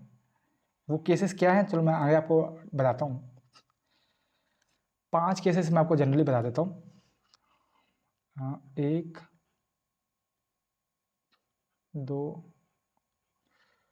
3 4 5, और ये 5 केसेस को हम क्या मॉडिफायर की हेल्प से सॉल्व करते हैं। अगर हम पहला केस मान लो, अगर रिपीटेड प्रोसीजर है, repeated procedure bye same physician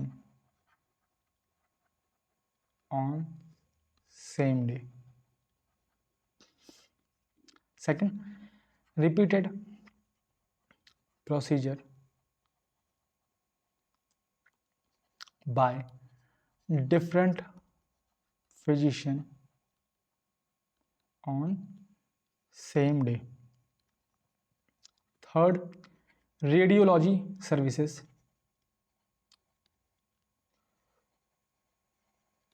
performed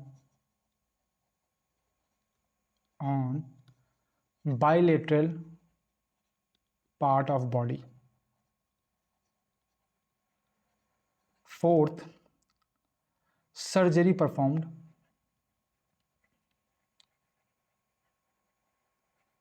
on bilateral part of body.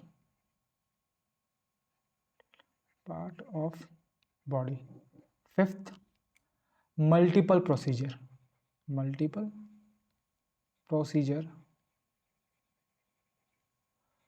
performed on same day. ये 5 केस बनते हैं,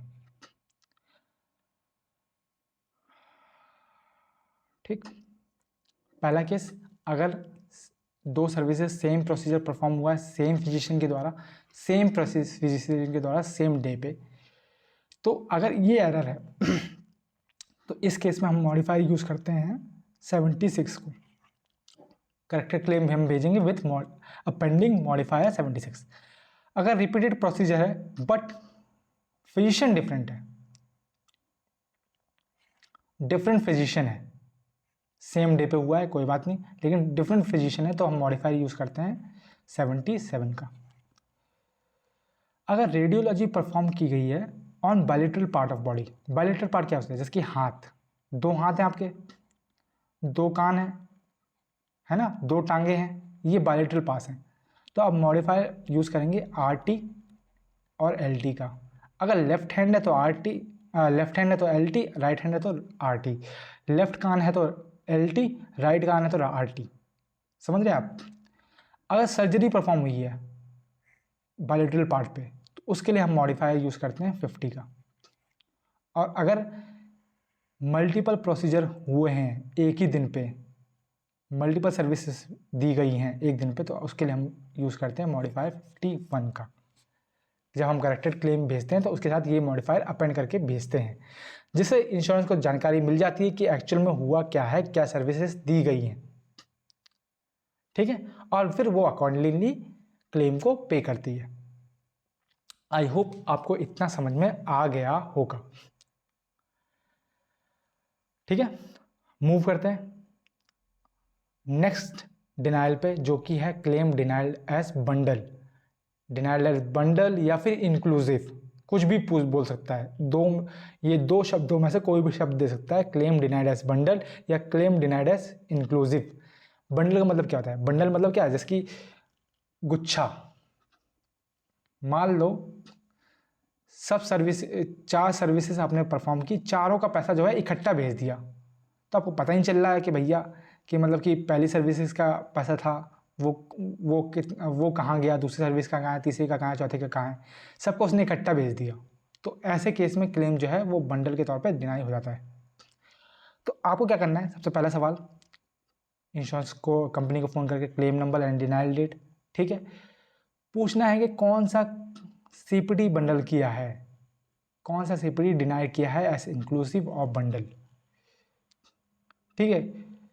ये तभी होगा जब हमने एक से ज़्यादा CPT बिल्ड कर रखे हैं, तो एक से ज़्यादा सर्विस परफॉर्म कर रखी हैं, तो इसमें 2 सिचुएशन बनते हैं।